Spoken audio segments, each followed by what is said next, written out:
Having nailed the plane, we're going to go on to the subject of choice of plane. As I said earlier, the choice of swing plane depends upon your physique, the club that you're using, and also the shot that you're trying to hit. So there's quite a lot of variety. But let's not forget, there's always the potential for an optimum blow in plane. So I lay the post on the floor, and in this case I have a wedge. So you can see that when I lean forward, my body angle is quite extreme. So with a sand on a wedge, I'm going to lean forward the most. My shoulders go forward, my hips go out, I plant my feet. Now, the plane of my swing is going to be fairly upright. And when you swing on an upright plane, the swing becomes much shorter. And that helps you with accuracy. So you can see that the plane choice with a wedge is where the club goes in a steep plane, like a Ferris wheel, comes in, delivers a strike down the plane line and the target line, and then I hinge through. So when the club maker gives you a wedge, you're choosing to take a club that is accurate, the swing will be upright, fairly wristy, and with very little forearm rotation. It's a very accurate mechanism. So let's just do that with the ball. Off of the club, tip from the hip to build the grip. That's going to determine an upright plane. I load the shoulder under my throat. I then release the club, and you can see the ball's gone down the target line, landing softly, and my body angle is constant. If I were to stand up, of course, generally the amount that we stand up is how far left the ball goes. So when you're swinging with the wedge in an accurate plane, the body angle to address, which is significant, must be maintained throughout the shot. And if that's important with the wedge, it's just as important with the shorter club. So here we go. I've now got a 6-iron.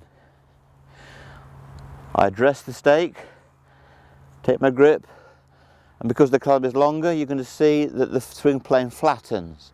I'm now in 6-iron plane. Standing up, you can see that I'm in overall plane. I'm not above plane, I'm not below plane, I'm absolutely in the slot. So here we go. That's a 6-iron. I'll show you the backswing. Shoulder to my throat, I coil, and then I release through. Again, you can see that I've maintained my body angle and the ball's gone down the target line. So when the club maker gives you a driver that's 45 inches or 44 inches in length, he's encouraging your flattest swing plane. And you can see now that I'm quite a long way from the ball. I offer the club, I tip from the hip to build my grip. But this is the least amount that I'm going to tip. The swing will be my longest and it will be my flattest. So if I coil, I'm very close to being the axeman. It was a lot for a wedge, wasn't it? But not so much for the driver. Okay, so here we go. I've prepared with the driver. I now coil the shoulder. This is my flattest plane, and now I can release the club. And I hope Simon the cameraman caught that shot because it's my career best. So as you can see, there is an optimum plane, there's an ideal line of strike down the fence post. No matter what club you're hitting, an optimum blow is an optimum blow. But the club maker gives us choices from wedge to 6-iron to driver, and while the swing plane is optimum in every case, don't make the mistake of thinking it's the same. We've understood now that a blow in the ideal plane varies according to the person's height and to the club that they're using. So how do we discern that? How do we make sure that we swing in the correct plane for our own physiques, which are all different, and the club, of which are 13 long clubs? There's a lot of variety there, and people think, oh, the golf swing's a free-for-all, you can do anything you like. No, amongst those myriad of choices, there is still an optimum. And like the North Pole, it's a very important reference point. You don't necessarily have to go there. The same is true of the optimum swing. We need it as a reference point for teaching and playing the game, but we don't have to apply it consciously. So let's understand that the DNA of the swing is in the club. when I put the club behind the ball on its bottom, I know the height of my hands. Too low, too high. When I put the club on its bottom, I know the distance my hands should be from the ball. Too far away or too near.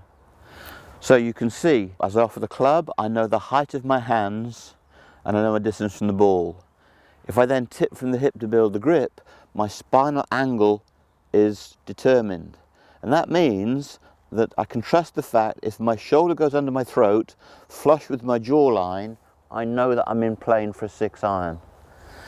So, I'll just go to the driver now and show you that. There's the club, tip from the hip to build the grip. I'm now going to load the shoulder under the throat. Okay, I'm in plane. I can now release the shot. And I've hit the ball about 250 with neutral draw. Interesting that I can stop at the top and the power is still there, ready to be used. Now, by nature of the club, when the shoulder turns, forearm rotation occurs and the wrist hinge is very, very quiet. If I go to a wedge swing for you,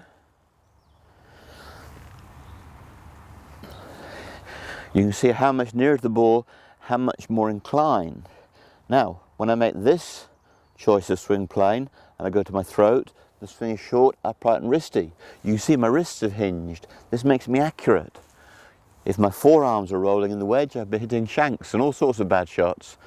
But if my posture is good and I understand my shoulder turn, if I go into my optimum plane, I'm safe. Stand up, there's the check, and then lean forward. So, prepare, coil, release. So, if the swing were a groove, you'd have to learn 13-1 for every club. What we understand for this piece is the shoulder turn, the rotation is a constant, but the plane of rotation varies with the club that you're using.